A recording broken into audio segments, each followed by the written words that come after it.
namin na mamimigay na nga lang kami ng libreng jeepney. Pinatay ni Chairman Guadis.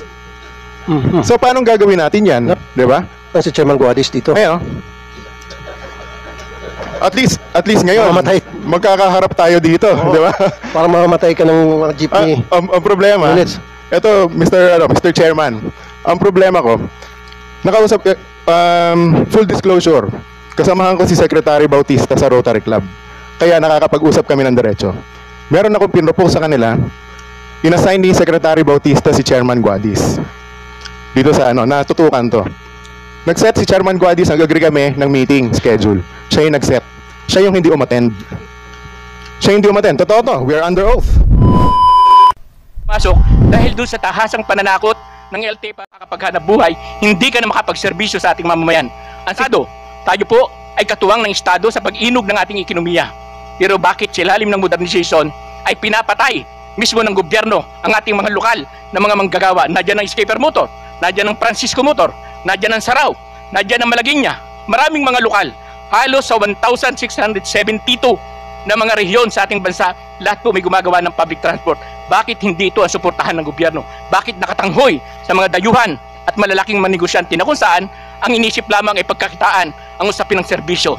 Sa usapin ng serbisyo, sa usapin ilalim ng negosyo, ang magsasuffer dyan ay hindi lamang ang mga operator, hindi lang ang mga lokal na gumagawa ng jeep, kundi mismo ang ating mga commuters, dahil ang direct of effect ay pagtaas ng pamasahe na halos hindi naman makasabay yung sahod ng ating mga manggagawa. Kaya sa amin, sa bahagi po namin sa Piston, kung gusto ng gobyerno na ayusin ang ating public transport, unahin nila ang mga pagtatayo ng sariling industriya, tayo ang lumikha ng ating public transport dito sa ating bansa. Magandang umaga po at maraming salamat. Thank you. Maraming salamat po sa Floranda. Oo nga naman, Yusek Ortega ng DOTR. Although ilang beses na sinabi rito na may freedom of choice itong mga operators kung saan nila bibilhin yung unit, modernized jeep. Ba't nila natin i-require na dito lang nila bibilhin na hindi sila pwedeng bumili sa ibang bansa? In this way, nakakatulong sa ating industriya and of course sa ating employment. Versus papayagan natin sila mag-import from China or any other countries for that matter. Dito lang siguro. Yeah. Unang-una po, hindi po namin madesisyonan po sa market. Pero ayun nga po dun sa sinabi ni Kamode, unang-una po, talagang open po tayo sa pagtanggap ng mga local manufacturers. In fact, hinihintay po natin yung mga kaibigan natin sa Saraw, sa Francisco, para mag-apply po, para eventually po ma-approvehan natin pag sila po yung nag-apply. Gusto ko lang po iparating yung, na-mention po ulit yung sinasabi na konti lang ang modern, no? Ang kailangan po natin, siguro iparating lang po namin, kaya nga intentional na hindi kami nagpapamodern sa ating mga transportation sector, para klaro din kay Kamodi, sa dulo pa po yun. Hindi po objective ng gobyernong ito na kayo ay ipilit na bumili, napakalayo po. Yan po ay darating pa po sa isang panahon which could take 2, 3, or 4 years pa po at pagsisimula. Ang objective po namin, bakit parang inurong po natin para mas dumami po yung ating mga local manufacturers, para mas mapababa po yung presyo, at hopefully by then po, mas financially malakas na po yung ating mga kooperatiba, then that's the best time na sila po ay bibili na ng mga sasakyan. Hindi pa po ngayon, concentrate lang po tayo sa LPTRP, which is a very important component. Sa susunod na lang po yung pagbibili, by then siguro po magkakaroon na ng batas, no? Yung kasi may mga pending bill po na mukhang aabot na po sa Senado, yung mga gustong tumulong po sa pagbibili ng mga sasakyan. Senator, kung okay lang po, mabilis lang po, si OTC Attorney Oberio, mabilis lang na ikikwento ano ba ang diferensya ng isang kooperatiba sa isang asosasyon po, para makita po natin kung ano ba ang mga government agencies na nakapag or magmo-monitor sa isang kooperatiba na hindi po ginagawa sa isang asosasyon. Kahit mabilis lang, Attorney. Sige po, Attorney Christian Oberio, sige po, go ahead. Thank you po, sir. Magandang umaga po, no. So, ito po yung layunin po natin sa consolidation, which is the first step po sa pag-comply dito sa ating pag-rationalize po sa ating public transport po, no. Ito po yung pagbuo ng isang kooperatiba or corporation, as to which ito yung pinagkaiba sa isang asosasyon. Initially po sa formation pa lang po ng isang kooperatiba ay tinutulungan po siya ng Cooperative Development Authority. So meron na po tayong batas na sinasaad na nire-record po natin na i-capacitate talaga itong mga individual members na mag-undergo ng series of trainings and forums and seminars to capacitate them to form cooperatives. And after po niyan, naipasok na rin naman po namin dito sa modules po namin sa pag-conduct rin po ng Cooperative Education and Transport Operations Seminar for these members na malaman po nila kung paano po mag-operate ng isang transport cooperative. Then from that po, may kapasidad na po sila na para paano po patakbuhin ang isang kooperatiba na nag-ooperate ng public utility vehicles. Yun po yung tuloy-tuloy na po namin na ginagawa, and at the same time, kasama rin po namin yung mga kooperatiba po natin na malaman rin po kung ano pa po yung kailangan po nating ayusin, baguhin, at saka i-improve po sa mga pa-trainings na po ito. And at the same time, yes po. So, enumerate ko lang po yung ginagawa po natin ngayon, kasi considering po na they have an organized operations na po ngayon, so kasama po namin yung Department of Labor and Employment to introduce to them the concept of being an employer po if they later on have employees na rin po other than their members. So they have their allied workers and at the same time their drivers na rin po. So dito po natin in-introduce yung compliance po sa labor standards, labor relations, and even social legislation. Doon po sa social legislation po, kasama po natin yung SSS, Pag-ibig at saka PhilHealth. So mention po natin na si driver po, si ordinaryong driver, kapag nag-retire po siya, meron po siyang maasahan na pensions. And at the same time, protected din po siya kapag nagkasakit, kapag na-ospital, or if ever po kung ano pong kalamidad na mangyari po. Then at the same time po, we also have we are developing and implementing po with the operations division po namin in coordination with the concerned government agencies. Ito naman po sa financial management po na trainings po. At least para well aware na po sila kasi dati po kasi initially pag nag-start po sila, they are micro cooperatives. In compliance with the PUVMP po, they are already large cooperatives na po kasi tumaas po yung kanilang capital nga po. And pag-manage po ng malaking assets. And importante po dito in relation to the PUVMP and yung pinaka-importante po to serve the commuters po natin, ito naman po yung fleet management seminars. At least may ensure po natin na masiservisyohan ng maayos yung ating mga commuting public. Kasi yan po naman po yung main objective nitong modernization program ng gobyerno. Okay, sir.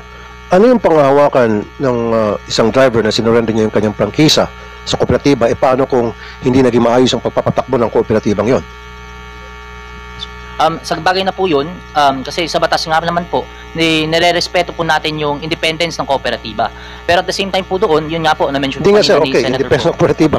Yung guarantee lang po para doon sa driver na sinurrender niya kanyang prangkisa, pinaghirapan niyang kunin yan for so many years, diyan siya nabubuhay. Ngayon susurrender sa kooperatiba na hindi sigurado kung yan ay hindi naging maayos ang pamamalakad, sorry na lang siya. Hindi po sir, kasi sa lahat po ng major decisions po. So ano nga guarantee na maging maayos ang pagpapatakbo ng kooperatiba at sino-sino yung mga opisyal sa mga kooperatibang ito? May At say, saan sila nanggaling? may say po siya sir sa kung sino po ba, and kapag may Sino-sino nga po ito yung mga manager ng isang kooperatiba, halimbawa? pinagbobotohan po ng driver members among themselves po. Sila. Yes po sir. Pakisagot po, paano kung hindi naging maayos? Dahil bago ito, hindi naging okay yung pamamalakad ng kooperatiba, paano si driver? Meron pong grievance machinery naman po, and other than that, may monitoring po si CDA on the continuous operations po ng kooperatiba. Technically po, nire-require po namin sila na mag-submit ng reports, then from the reports themselves, mare-review po namin. Yun nga, may grievance committee, naintindihan ko yan kasi sa programa ko sa Wanted sa radyo, marami din po ako natatanggap na reklamo sa mga members ng isang kooperatiba na yung kanilang presidente ay gumagawa ng hindi tama, yung kanilang yung treasurer hindi gumagawa ng tama. So, magkakaroon ng grievance committee, so mahabang proseso, didinggin yan. So, paano naman yung paghahanap buhay ng apektadong member ng kooperatiba? Yun po yun eh. So, dapat may guarantee. Yes sir. Papalakasin po natin po yung grievance machinery po ng kooperatiba and at the same time yung accountability po ng officers na nonetheless mapoproteksyonan po yung interest po ng kooperatiba. Then to add also po dito, technically po sa management po ng kooperatiba, there are certain guarantees naman po. For example, sa treasuries po, they have to post bonds po. Dapat agad-agad. Huwag na hintayin ng 1 linggo, 2 linggo, 1 buwan. Dapat agad-agad maayos yung problema, maplansya. Tama po sir. Dapat meron kayong ganong klaseng sistema na ilatag. Since nandito pala yung mga taga Sarao at Francisco Motors, nandito ba? Sarao at Francisco Motors. Kaya nyo ba i-manufacture itong modernized jeep at magkano ho kung kayo po magmamanufacture? Si Mr. Edgardo Sarao, sir. Bali, noong 2018 and 19, naglabas kami ng mga prototypes which cost around mga 2.8 dahil full electric yun eh. Ang nagiging problema sa PUV na full electric, medyo may kamahalan. Then, ang problema naman namin as manufacturer, yung source ng Euro 4 diesel engine, wala dito sa atin.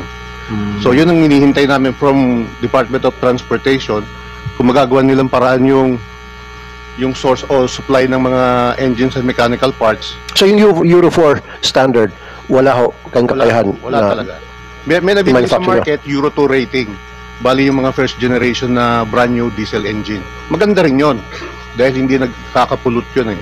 Pero ang nagiging problema dahil ang demands ngayon required this Euro 4 diesel engine. Wala ka makukuha except yung mga nasa gray market, yung Chinese paint.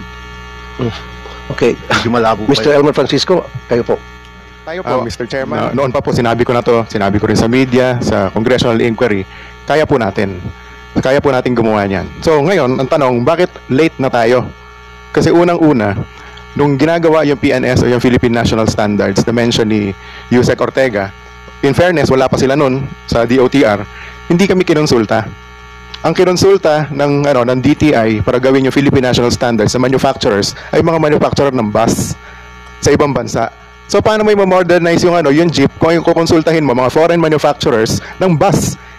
Di ba? Parang walang connection. So, ang may iwan sa atin ay yung pagtataka na baka may connivance dito. Yun yung problema. So, dalawa kami ni Mr. Sarao na gumagawa ng jeep for 77 years. Bakit hindi kami kinonsulta? Kinonsulta si Mr. Sarao, sandali lang pero hindi rin pinansin. Di ba? Hindi ako kinonsulta. Hindi man lang kami sinabihan.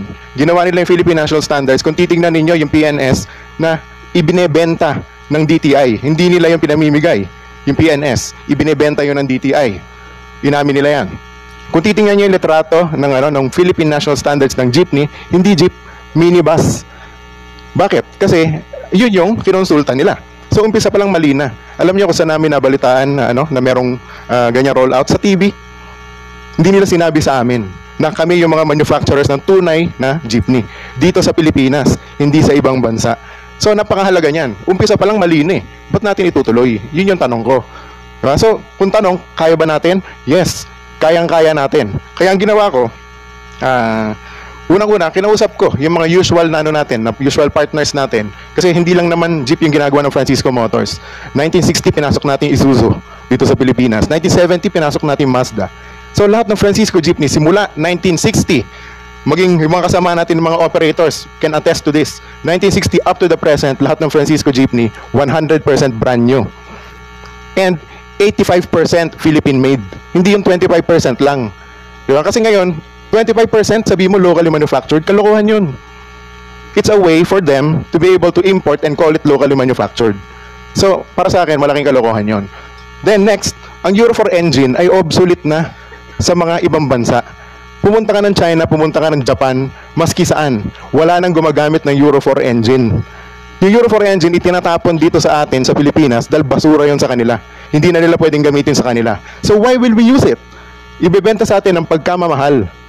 Napakalaking kalokohan. Kaya mahal yung modernized na mga minibus. Kasi Euro 4 engine, Euro 5 engine, sobrang mahal, hindi na ginagamit sa ibang bansa. Ngayon, hindi jeepney yung ibinebenta nila. In contrary, and with all due respect to Yusek Ortega, sinabi niya na, okay, it's a marketing concept na kapag maraming competitors, bababa yung presyo. But I beg to disagree. Ang tanong ko sa kanila, ilang negosyo na po ba yun na nasimulan ninyo at naipundar ninyo? Kami, 77 years na kami dito sa industriya. Ako personally, 32 years na. Pinasa ko na nga sa anak ko eh. Siya na yung presidente at CEO ng Francisco Motors. Pero ang sa akin, kung i-open mo yan sa lahat ng mga foreign manufacturers, ang dami naming mga trabahador na nawalan ng trabaho. Dahil inopen mo sa foreign manufacturers. Hindi totoo yun ang makakababa ng presyo. Ang tunay na makakababa ng presyo ng tunay na jeepney ay economies of scale. Kailangan, merong mga manufacturers dito sa Pilipinas, local manufacturers, na gagawa ng tunay na jeep. Yun ang dapat mangyari. Hindi tayo dapat yung directly importing lang. Hindi pwede yun. Kasi hindi tayo makaka-achieve ng economies of scale. Sabi nila merong 60 plus o 59 o 60 plus na accredited ng LTFRB. Wala po kami ni Mr. Sarado sa listahan na yun. Wala kami doon. Wala kaming certificate of compliance pa. Bakit? Kasi simula pa nga lang, di kami sinabihan. Pangalawa, lahat ng proposal ko sa LTFRB kay Atty. Guadis, pinatay niya. Lahat ng proposal namin. Yung superhero program namin, na mamimigay na nga lang kami ng libreng jeepney. Pinatay ni Chairman Guadis. So, paano gagawin natin yan? Di ba? Ang si Chairman Guadis dito. Ayun. At least ngayon, magkakaharap tayo dito, di ba? Parang mamamatay ka ng mga jeepney. Ang problema, ito, Mr. Chairman, ang problema ko, nakausap, full disclosure, Kasamahan ko si Secretary Bautista sa Rotary Club. Kaya nakakapag-usap kami ng diretso. Meron akong pinropose sa kanila, inassign ni Secretary Bautista si Chairman Guadis. Dito sa natutukan to. Nag-set si Chairman Guadis, nag-agree kami ng meeting schedule. Siya yung nag-set. Siya yung hindi umattend. Siya hindi umattend. Totoo to, we are under oath. Diba? Siya hindi umattend. Nagpadala siya ng representative si Atty. Cofino from the legal division ng LTFRB. Pinresent ko yung buong programa kay Atty. Cofino. Siyempre, nirelay na sa isa, nirelay sa dalawa, nirelay sa tatlo. Pagdating kay Atty. Guadis, iba na yung kwento. Nung kinausap siya ng DCRH, sinabi niya doon, point by point, lahat mali. Bakit? Kasi hindi niya naintindihan kung ano yung proposal namin kasi hindi nga siya nag-attend. Hindi rin siya nakipag-usap tungkol doon. Kaya nga, sabi ko, klarong-klaro. Meron pang isang point na I'll get to that point in just a little while. Ngayon, matibay ang Francisco Jeepney. Gamit nila yan. Kahit sila Kaobet, sabi ni Kaobet dati sa TV, pag Francisco ang jeepney, maski sa butika makakabili ka ng pyesa. Sabi mo yan, Kaobet, di ba? Totoo yan. Dahil ang gamit nila hanggang ngayon, nung iba sa mga operators natin, Francisco Jeepney pa rin, o Saraw Jeepney, nagawa namin 30 to 50 years ago. Hanggang ngayon, tumatakbo pa rin. Pero yung mga minibus na imported, 3 taon pa lang, zombie na itsura. Thank you, Mr. Francisco. Mr. Chair, Mr. Chair, excuse me po. Okay, sandali po, mabilis na question to, kasi nabanggit kanina ni Mr. Edgardo Saraw at saka ni Mr. Francisco, yung Euro 4 engine. Yun yung ni-require nyo dito. Number 1, kung totoo yung sinasabi nila na basura na yung sa ibang bansa, bakit natin gagamitin dito? Bakit nyo i-require yung mga modernized jeepney na kailangan Euro 4 engine ang gamitin? Mr. Chair,